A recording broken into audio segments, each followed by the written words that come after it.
Okay, so hello there and welcome to this 8 p.m. webinar. My name is Daniel Nichols and I'll be your host for today's session. And today we're joined by Dr. Dicle Kortantamer from the University of Brighton. As I mentioned, I'm actually delighted to be joined by Dicle. He's a research fellow from Centrium, which is the Centre for Change, Entrepreneurship and Innovation Management at the University of Brighton. And this session really kind of builds on our session we had about a fortnight ago with Dr. Jazz Culra, where we were looking at integrating SMEs and supply chains. And this research very much touches upon some of the Project X pieces of research that we discussed at that last session. So during our session today, Dicle is going to present a framework for assessing and strengthening systemic leadership responses to different themes of complexity encountered in complex projects, programs, and portfolios. We're going to try and encourage this to be an interactive session today. So there's a number of Slido sessions for yourselves to kind of get involved throughout. And we'll talk about these as we move through the slide pack and the presentation. After the presentation of the framework, all participants will get a chance to ask any questions. And really what we'd like to see is start a conversation about specific aspects of the framework they'd like to discuss in more detail, or answer any questions you may have. Now, this framework was very much developed through our own APM-sponsored research program, our APM Research Fund. The research is part of the Project X initiative, which I mentioned, which is, by way of background, is a collaboration between government, academia, and industry representatives. The aim of Project X is to inform, guide, and inspire approaches to project and program management by generating insights to improve major project delivery. More on these studies can be found on some of the links we're about to share today. And I think it's also important to bear in mind that Dicle doesn't come from this just from an academic background. Prior to academia, Dicle led complex IT-enabled organisational change programs, principally in the financial service industries. That's just a quick snapshot of setting the scene, if you like. And Dicle, I want to hand over to yourself, and I'll join the viewers throughout in terms of getting people involved in the questions, some of the polls, and we'll come back to the interactive Q&A at the end. So Dicle, if I could hand over to you, good self. Thank you, Daniel. Welcome, everyone. Daniel, I can't see the slides. Is it possible to perhaps switch to the slides? Thank you. So Daniel's already talked a little bit about what today's going to be about and my background. But I really want to jump into basically what this session is going to be about. And I'll be drawing on two reports that I published with APM. The earlier one is on the right-hand side. It's called Leadership Responding to Complexity, and you'll find that report in your handouts as well. That was an APM-sponsored research that looked at complexity response systems that leaders developed in major portfolios, projects, and programs.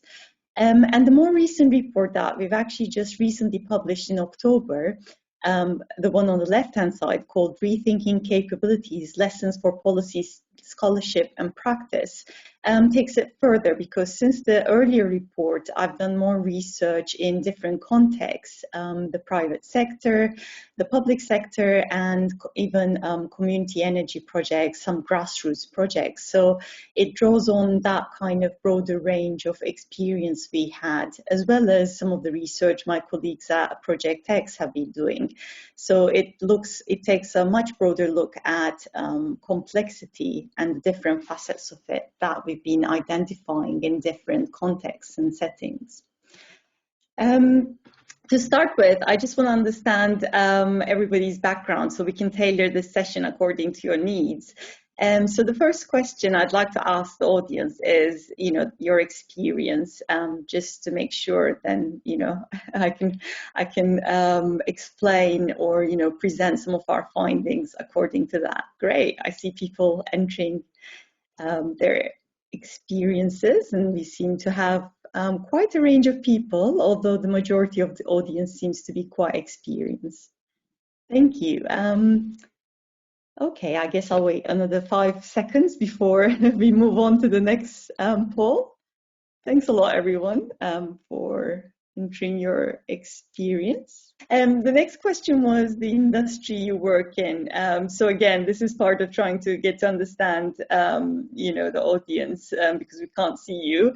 Okay, I see people entering already their industries. We seem to have quite a lot of people from construction, defense, energy. Okay, social enterprises, infrastructure. Seems to be aerospace, government. Okay, great. So we've got quite a variety of industries, and what you'll find is a lot of the insights I'll be sharing today actually do come from different industries, and they do link to earlier insight developed from different industries. So hopefully a lot of these response systems that I've been talking about will be relevant to your industry as well. Great.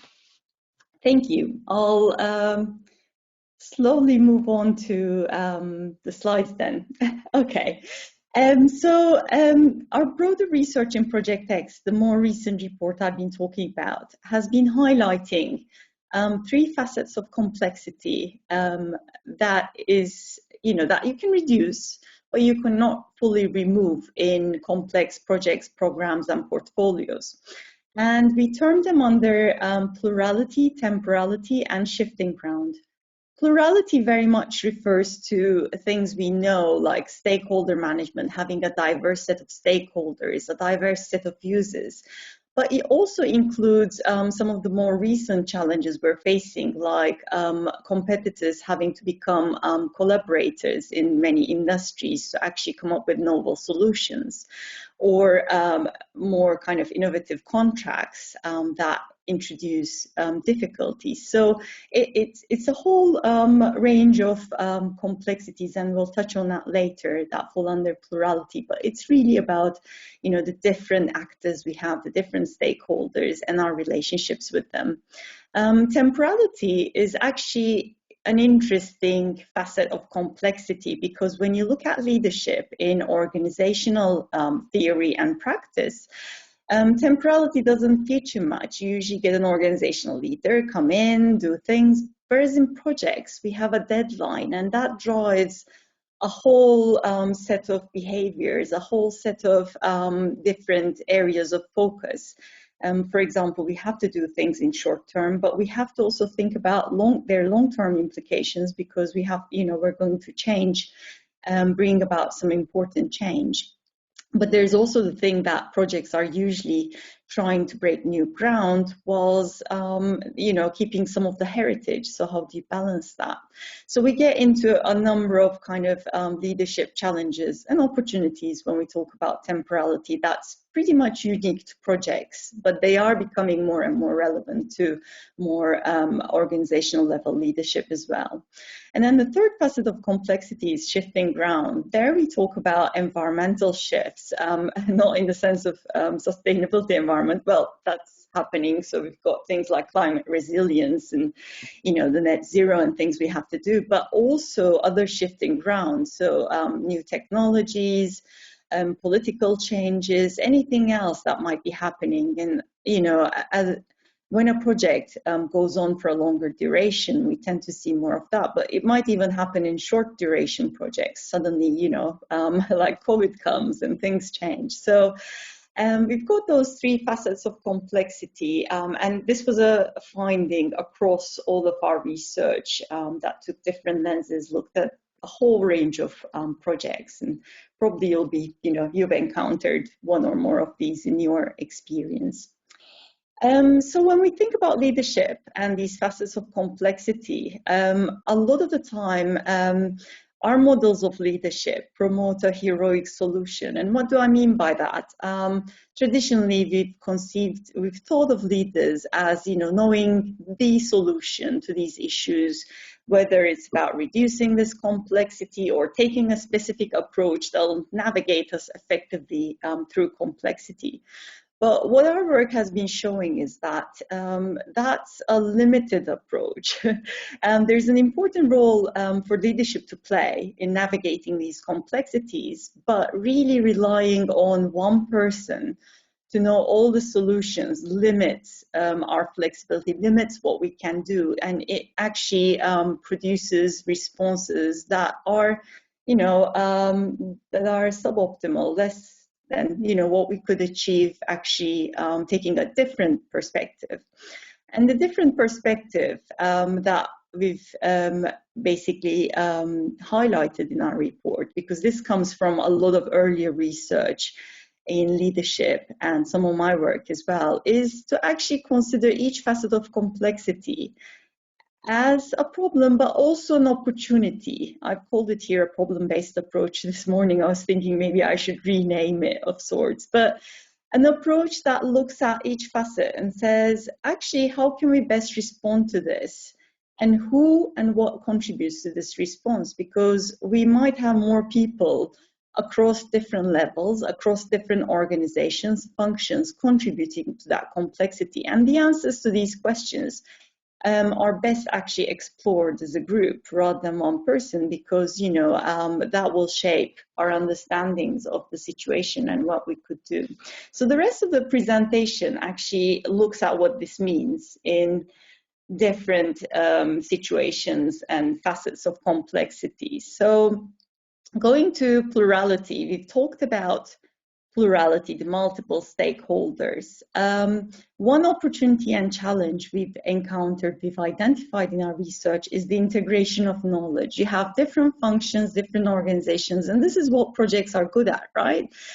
They bring different people with different expertise together to actually produce novel solutions. But at the same time, that is complexity. There is a challenge because these people have different interests and different knowledge bases, different professions potentially with that they focus on. So a lot of the times what we found is a response that works quite well is to conduct bridging activities. So here you see a number of bridges. I try to use that metaphor in that sense there. There's also some basically literature that talks about the trading zone. So what do we mean? You probably do some of this already intuitively or more of this, but basically what our research showed was that, the explicit efforts to connect different groups, but through systematic approaches that look at different elements and different levels. So for example, we've had examples of leaders pulling together, this was in the government, policy teams and project delivery teams into one team to look at pipelines of policy. So this interfunctional teams, very small units that were led by what we call a broker. So a person who actually had a background both in policy and project delivery and understood both worlds, so could help that team to gel and work together. We've had examples where people talked about a common language, and this might come from one of the worlds. So for example, what's a deal breaker? That came from the policy world, but it came into the project delivery kind of conversations as well, and norms and procedures. And this all sounds like, technical responses, but a lot of the research also shows that it's important to infuse meaning into this. So, how do we frame the other group? How do we frame our relationship? How do we frame us working together? Another aspect of plurality, and these examples, I guess, demonstrate how complex even each facet of complexity is actually the multiple leaders, because although we always think about the project leader as the project manager or the portfolio manager, a single individual, they don't operate in a vacuum. Usually we've got other functional leaders, board members, and both hierarchically and vertically having to interact with each other for the successful delivery of our project.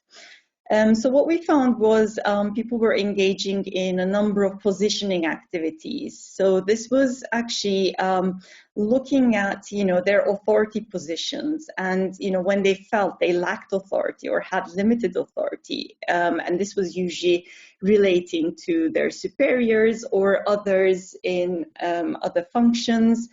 they were looking to develop reciprocal influence mechanisms. So, for example, people talked about, finding the person who has the ear to the senior leader and developing informal relationships with them to have an influence mechanism.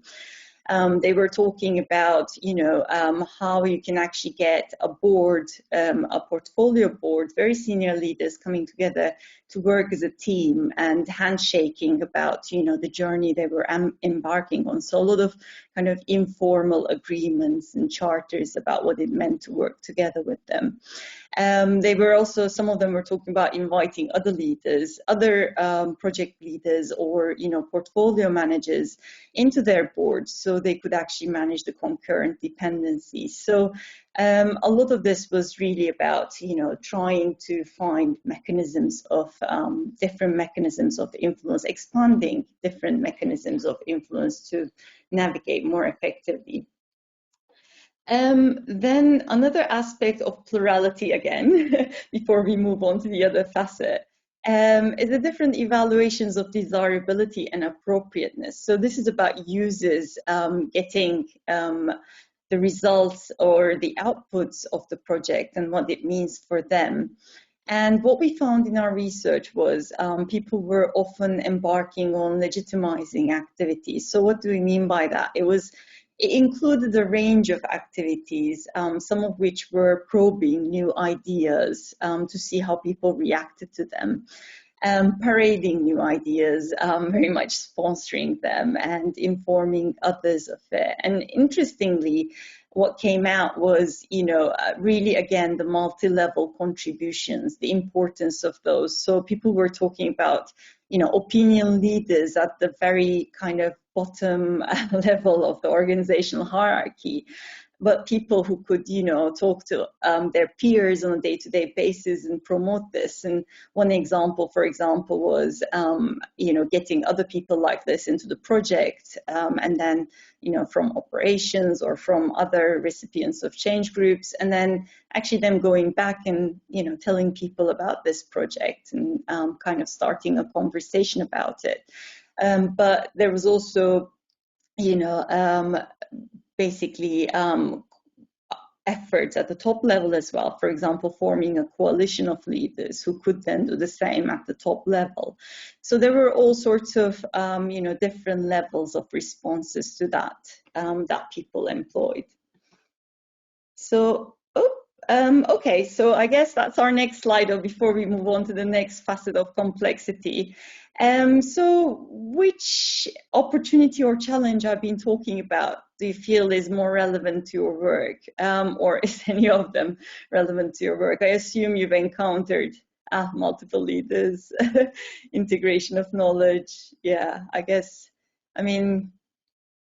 all of us who've worked in projects have been encountering these things, but I was wondering, perhaps when we look at across industries, which one we see more and more. Yeah, so I guess depending on the industry, depending on the project you're working on, this will change. But it's interesting to see, the integration of knowledge. I guess that's pretty much common to all projects, whereas depending on the organization and the level of leadership that you're operating at, and the type of project, we see more or less of multiple leaders and different evaluations from users. Thanks a lot for that. That's great to know.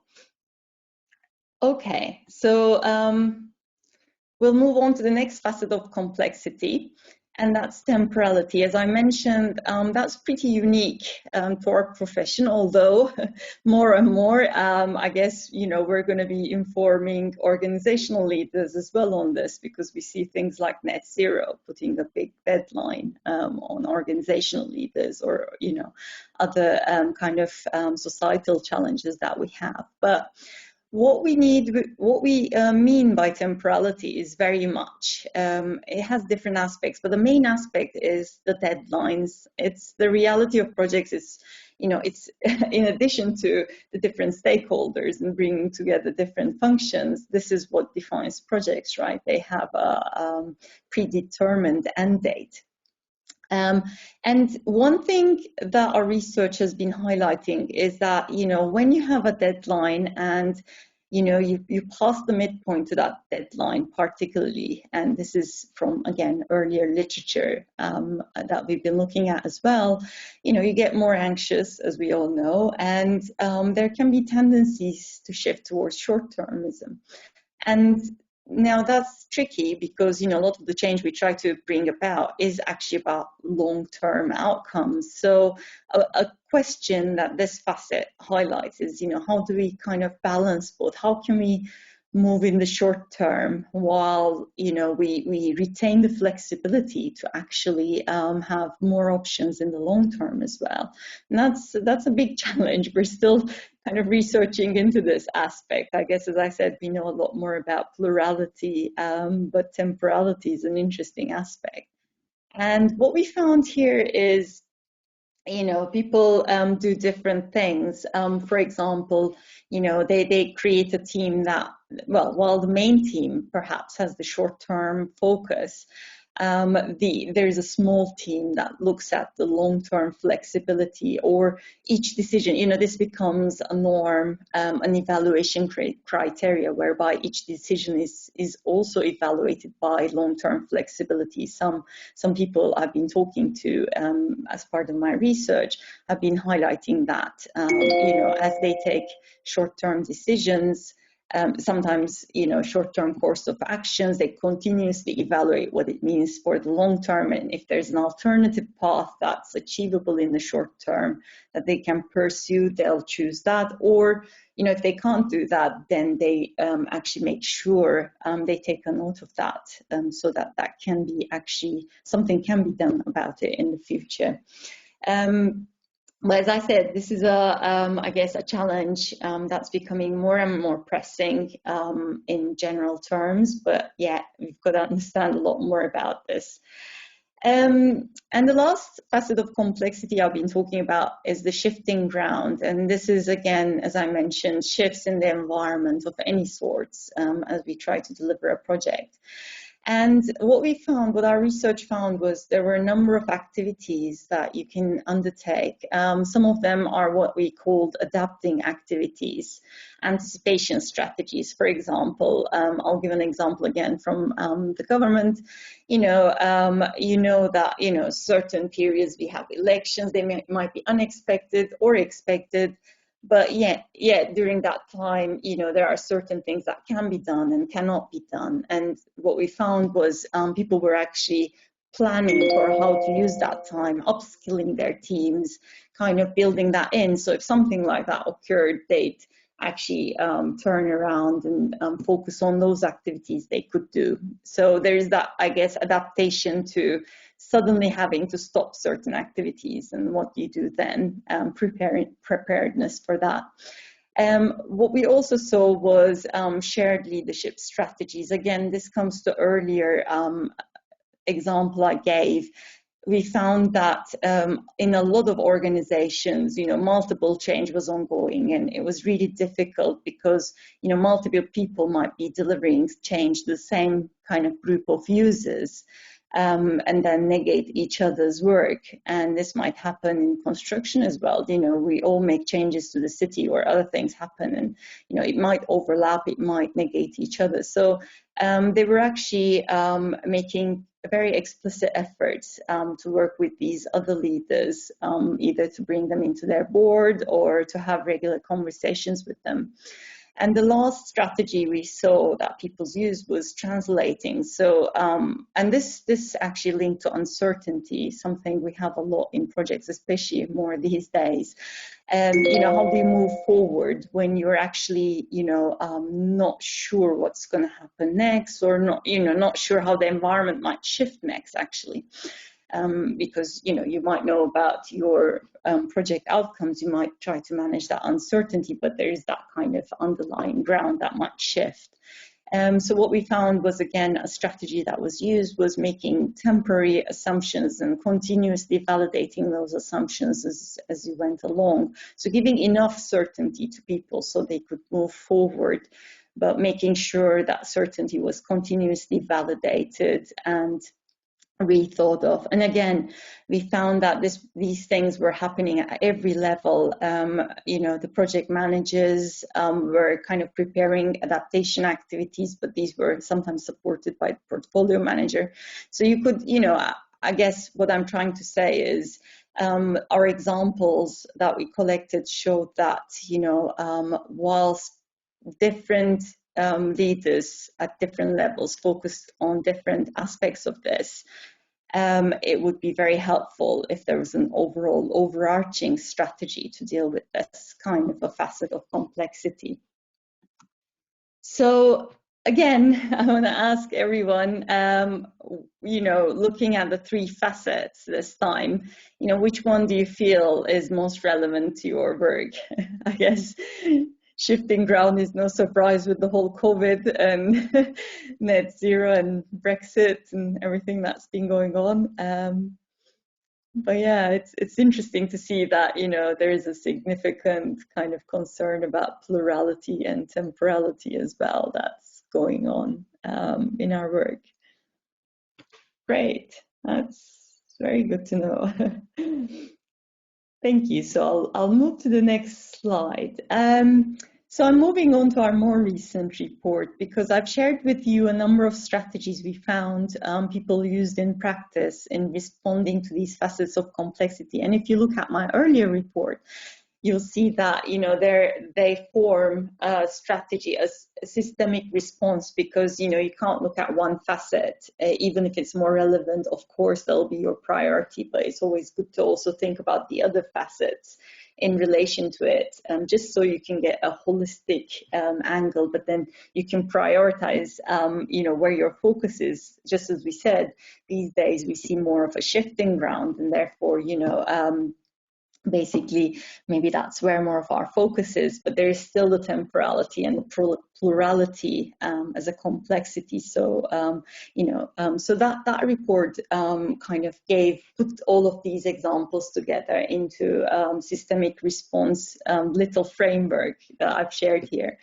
The next report, but then highlights that, you know, our work shows that these are very complex, and building these responses, although I've shared some examples that are, you know, easily, quickly applicable, they also require effort because each local setting is different, and, you know, what you can do, how far you can go in, you know, coping with these effectively also differs. So, and one thing our research in Project X has been showing is that, you know, reflecting just on past experience, it's a great way to get started, but it's not sufficient because, you know, we're seeing more and more facets of complexity like shifting ground. You know, we're seeing a number of things, sudden shift to virtual environments or other things that, you know, perhaps we haven't seen as much before.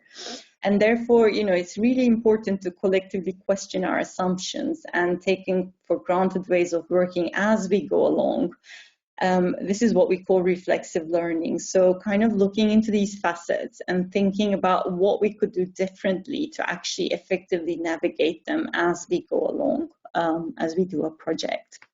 So we need more and more of that. So a lot of our as I said, a lot of our insights are about past experience, which are transferable today, but we are finding, you know, more and more kind of facets of complexity that is kind of thrown at us. And what we found is also that, you know, and again, this is in line with previous literature, is that, you know, you need an organizational culture that supports this, that is open to collective inquiry. And, you know, that might be more kind of the norm, perhaps, in some industries than others. You know, a lot of the social enterprises, for example, start with this kind of an idea, whereas, you know, there are good reasons why you have a more of a command and control system in some of the other kind of environments, like military environments. So I guess there's a question of, you know, where and how you can create these kind of collective inquiries around complexity and how to respond to them, and working together with organizational leaders to actually create that kind of an environment. And one thing we've been actually developing as part of, again, our work in Project X is this thing we call engaged scholarship. And actually there's a movement, I'd say, within academia, but it's a small movement. So I guess we're trying to kind of apply it and see how it works in practice. But so far we found that it's quite effective, because when you actually look at these facets of complexity and how to respond to them, it's quite tricky when you're in the organization, in the project, pressured and working, and even finding the time to think about these things and reflect them. The quiet space might be difficult. I mean, we all know projects are quite intense experiences. So what we've been doing is we've been working together with practitioners, getting on a journey together to look at these facets of complexity as their project is unfolding, and create a deeper understanding of what works. Because we're not immersed in practice like yourselves, I guess we become a sounding board. But also, we can bring in these cutting edge ideas or insights from other industries and other settings that can then help question some of the assumptions of, how things have been done and how they can be changed going forward. So where next? This is pretty much the last slide before we'll open up to a more interactive session of Q&A. But basically, what we're looking at is, as you mentioned, shifting ground has become a pressing kind of facet of complexity. And we've been looking at, how can you lead effectively under conditions of high uncertainty and a significant sense of urgency? So we've started researching this because this is interesting. When you have a significant sense of urgency, as we said, it can produce short-termism. So how do we avoid that, or actually do it while remaining flexible? And high uncertainty requires collective inquiry, but when things are urgent, you need the command to move forward quickly. So how do you balance those? Those are the kind of questions we've started investigating.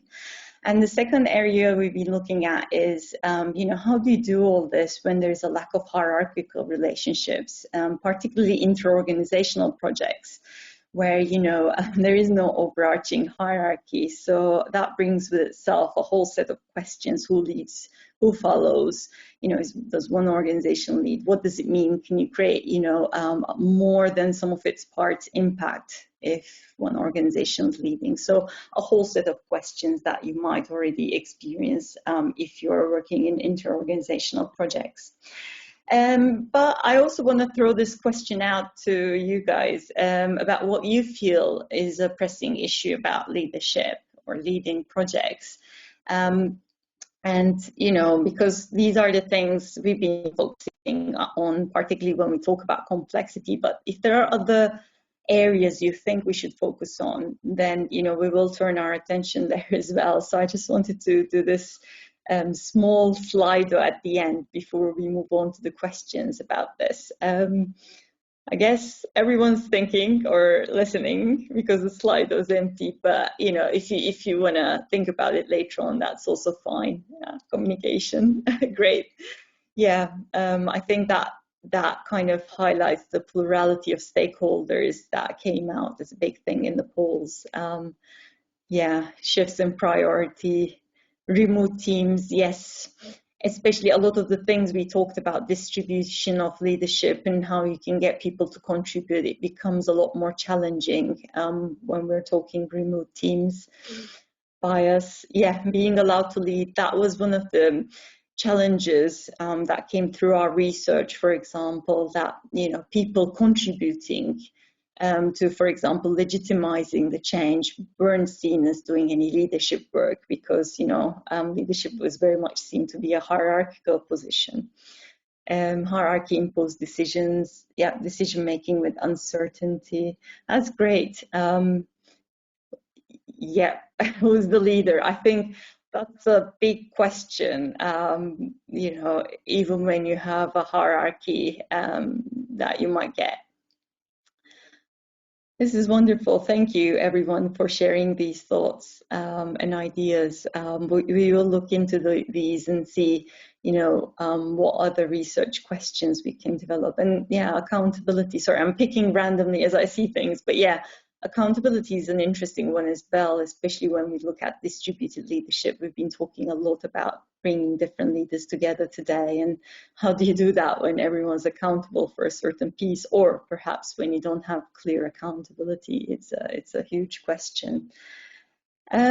Great, thanks everyone for your feedback. Daniel, shall we get to the Q&A session? Because I'd really like this to be an interactive session, because everyone can read the report and get details on the ideas. This was just a kind of precursory background information.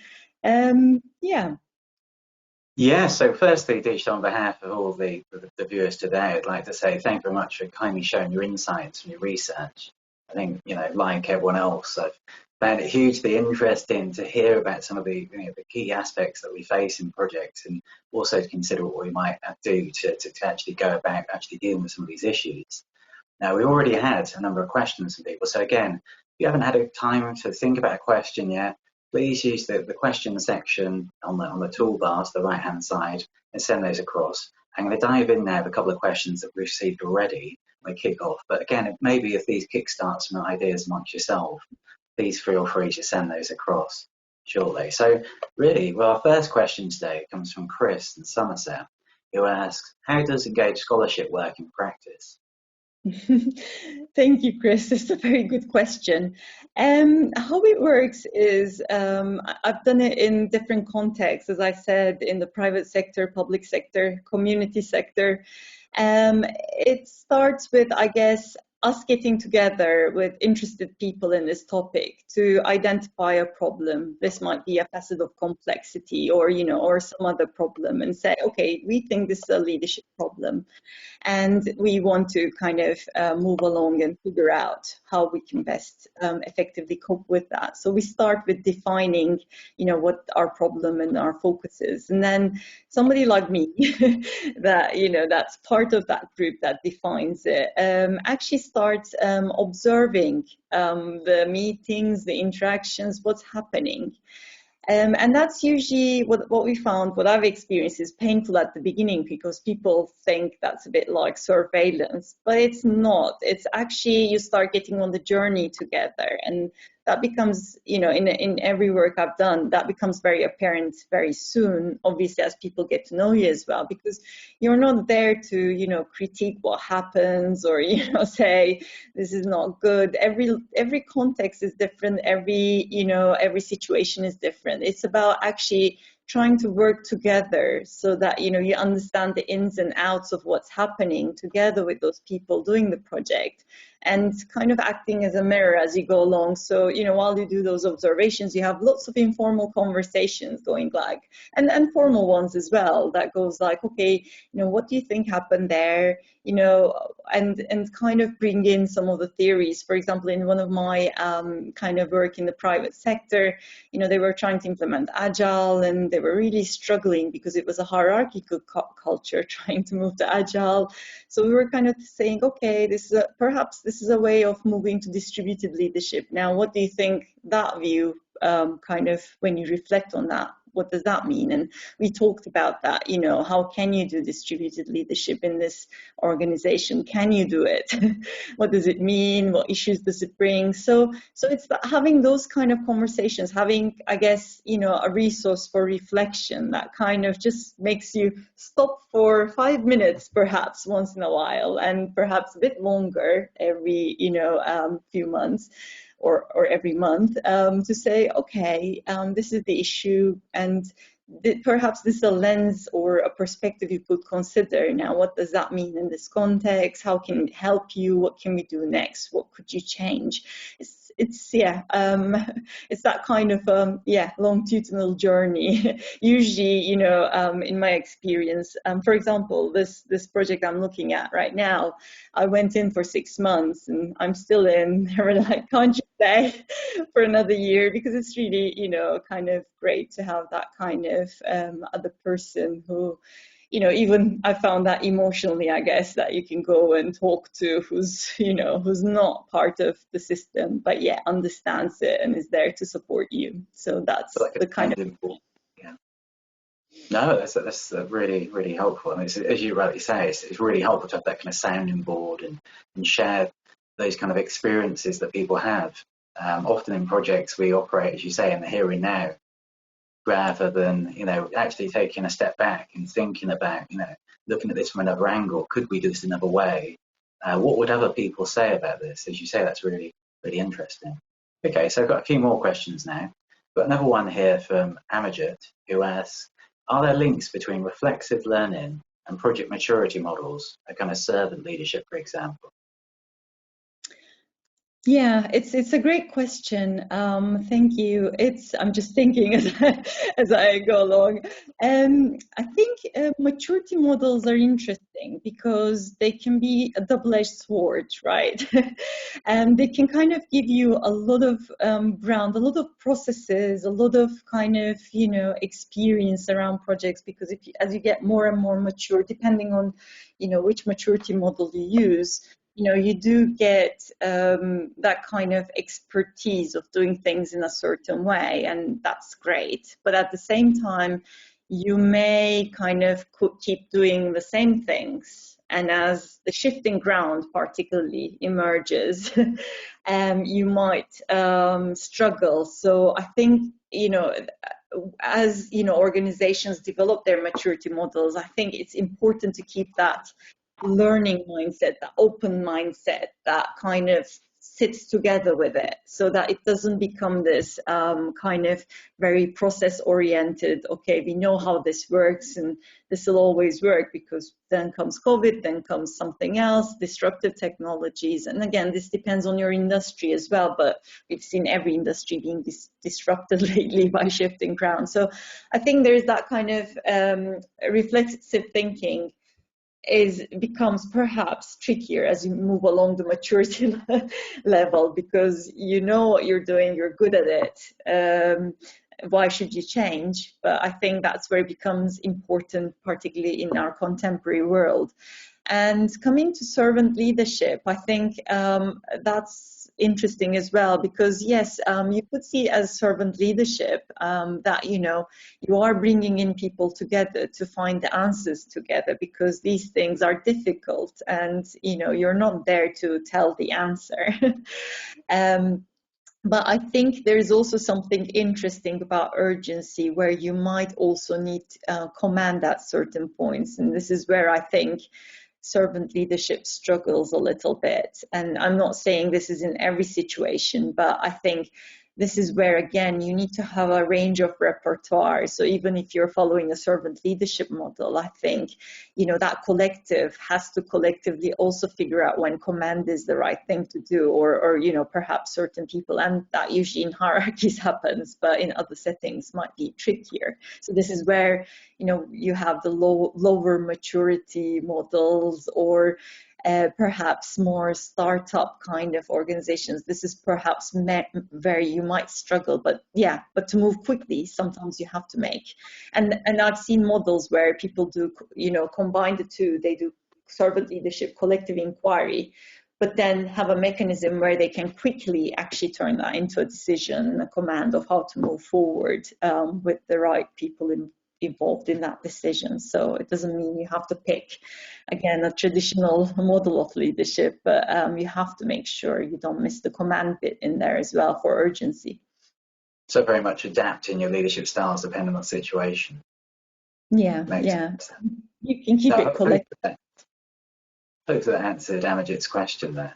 We've got another question coming through, this time from Elvin, who asked, and I think your point around heroic leadership very much resonated with him. And he asked, sometimes I feel when I give instructions, I don't have the persuasiveness and end up to be a hero, rescuing the work to get things done. How do I persuade team members, and what to do to make them be accountable in their inactions? Is there anything maybe from your research you could bring some insight to Elvin's question there? It's a very interesting question. Thank you for raising that. I think, coming from the industry, I've experienced that a lot myself. It's very you know, kind of a difficult situation when you're the one accountable, but yeah, this is the team leadership aspect of things, right, where you depend on, you know, your team to actually do certain things. I think, you know, when we look at our research, if I go back to the research, this is where perhaps it's not only a style of leadership, because we're usually told, oh, change your style. But yeah, we're supposed to be authentic, right? We each have a style. Sometimes that's quieter, sometimes it's not. I think, you know, what the research says is looking at that relationship with that person and trying to, you know, find alternative ways whereby, you know, you can actually motivate or guide them. And this might be through, again, shared leadership. So somebody else in the team, you might get support from them, because sometimes that works better. But it might also be, you know, again, it also depends on if the team is virtual. It's very, you know, difficult. It's more difficult when you're operating in a virtual environment to do this. So I guess, you know, again, it's the cues, it's the relationship. I mean, it's difficult to give one answer to it, because it also depends on the context. You know, how accountable are these people, and, you know, can you actually empower them to be more accountable as well and own that accountability? And in some settings that doesn't exist, which makes this a lot more trickier. So sorry, I'm kind of giving a long-winded answer, but I think thinking about organization, what's possible, i.e. the setting you're in and what resources you have. So you don't have to do it yourself, I guess, is one of the things. There's that whole thing around incomplete leadership. And if you feel, you know, you're stuck, you could actually go and get someone else to help you. But also this is the kind of question where perhaps engaged scholarship, you might get someone else to help you with that kind of journey. So those are kind of like the initial thoughts that come to my mind based on the research we've been doing. No, I think that's a really, really good response, as you say, and I hope that helps Elvin there with his question. And as you say, rightly, every project is different, and the situation has their own context, and it, you know, very much depends, I guess, on levels of expertise and experience levels of that kind of project team as well, which makes it difficult. I've got another question now. This is from Melanie, who asks, how can people initiate engaged scholarship or get engaged in your ongoing work? Sorry, can you repeat that, Daniel? I think I lost the... Hopefully my connection's not too bad. It was a question from Melanie, who asks, how can people initiate engaged scholarship or get engaged in your ongoing work? Well, reaching out, it's very simple. I think the last slide, sorry, we've never moved on to the last slide, has my email, but, you know, so I think, you know, there's also, if you look at the Project X website, my other colleagues are also on there, because I'm, you know, my focus is on leadership. That's where my expertise are, but, you know, we've got others like Jazz, who are experts on supply chain. So depending on, you know, where you think you need help, or where you'd like to make an improvement, this is where, you know, you can reach out to one of us, email, and then, you know, we can start discussing what, you know, what could be done, what's the next step. And as I said, that's usually trying to understand the problem and how we could help you. So yeah, it's basically just reaching out via email. No, that sounds great. Daniel, I guess.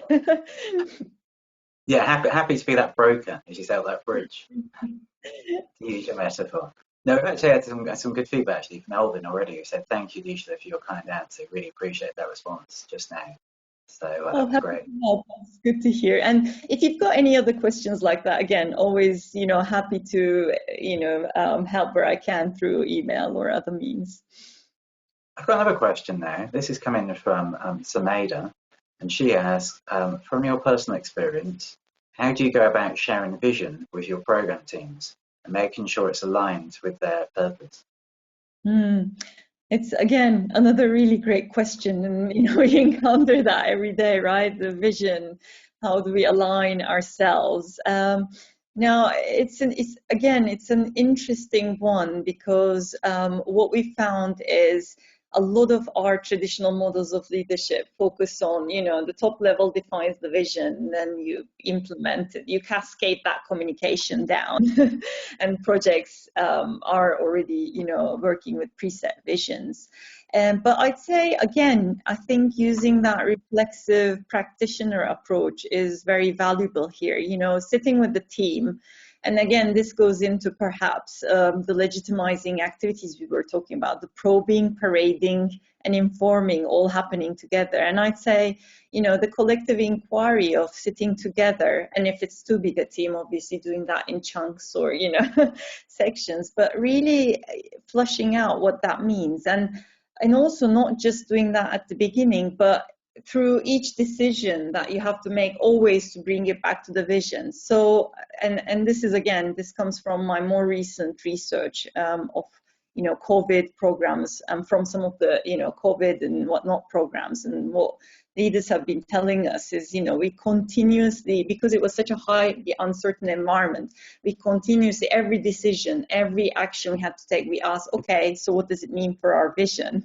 And this is how, even if you're not operating in a very uncertain context, is one of the ways, strategies you could use to get people to continuously think about the vision. And this then involves, they might obviously also have ideas about how to, evolve the vision or improve the vision. And the kind of bottom up thing that usually doesn't get recognized, but is crucial, because the people doing the work see the trade-offs. They might see, for example, okay, so do we privilege economical outcomes? Do we privilege local communities? Do we privilege the environment? Sometimes you have to make those kind of trade-offs as well as you do your everyday work. So the vision's great, but really the reality of it has to make a trade-off. And I think that's where it's important that you tie everything to the vision and ask, okay, we're going to make this trade-off. What does it mean for the vision?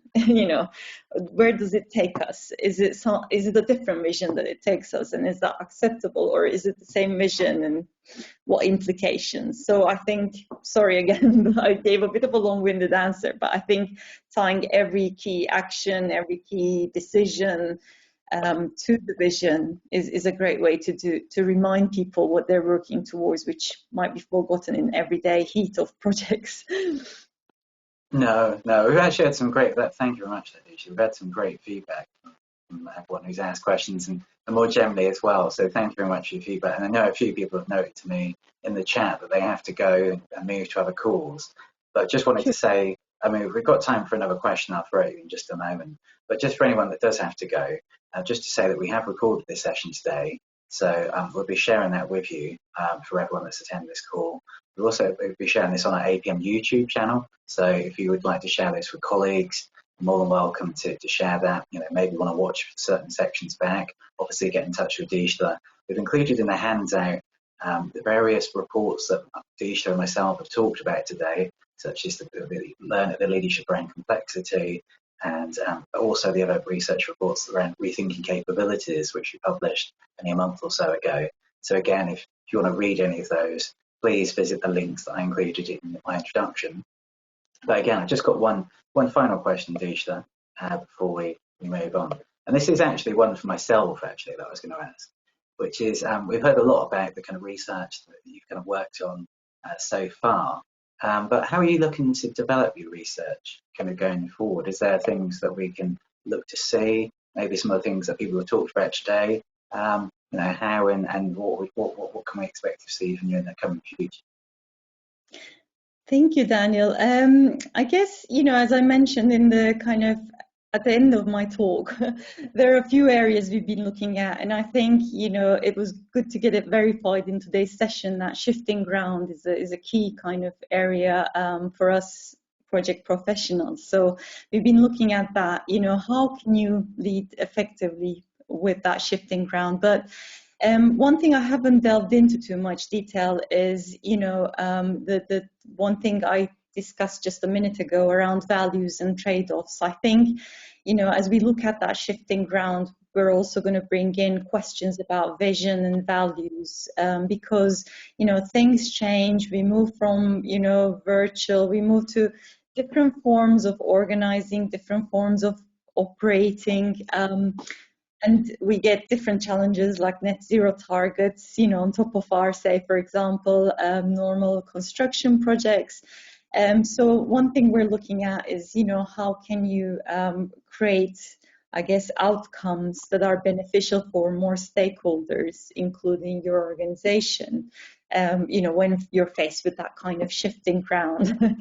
So that's one area, we hope to, I guess, explore further. We've been doing some pilot research, but we're really looking for more organizations that we can work with on an engaged scholarship basis, because these issues, like especially around net zero, we don't have a lot of time. We have like 10 years, so we can't do 5 years of research report back.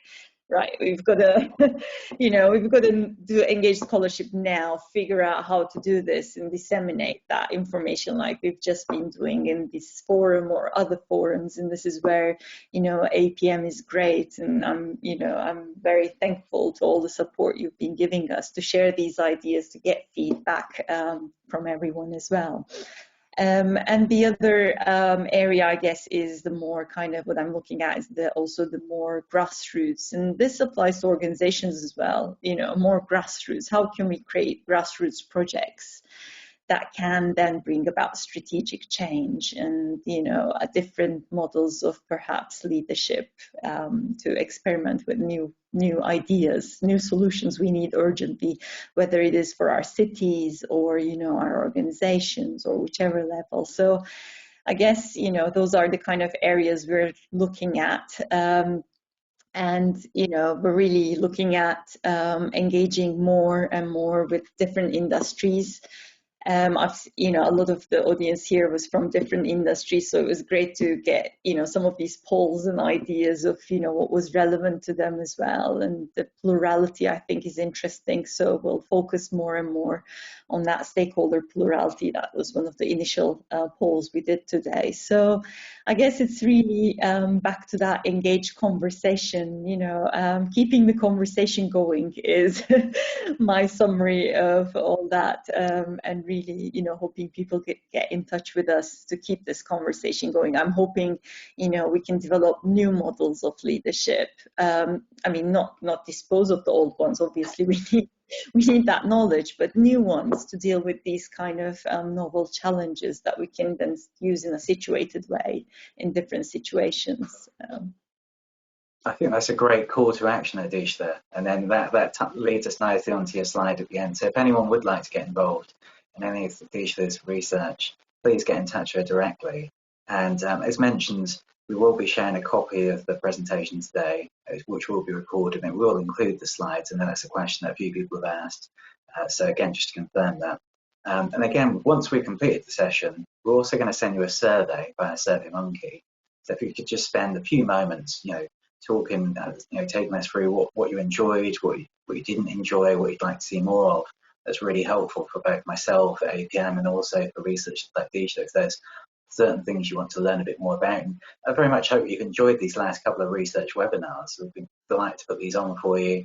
And if you'd like to see more of these into the new year, I know various researchers would be only too happy to come and talk about some of the latest research they're doing. So again, if that's of interest to you, we'd love to put a few more sessions on for you in the new year. So thank you very much again for taking part and for your kind feedback. And biggest thank you of all to Dicle for sharing your research, your insight and your expertise today and for answering all of our questions.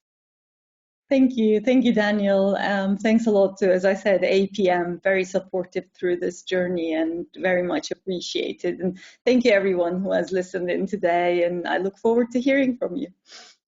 Okay, well, I'm going to wrap up today's session now to give everyone a little bit of time early. So to get to your next meeting or have a quick bite to eat between meetings. So thank you very much again, Dicle. Thank you everyone for attending today. And we look forward to speaking to you soon at another webinar. Thank you very much.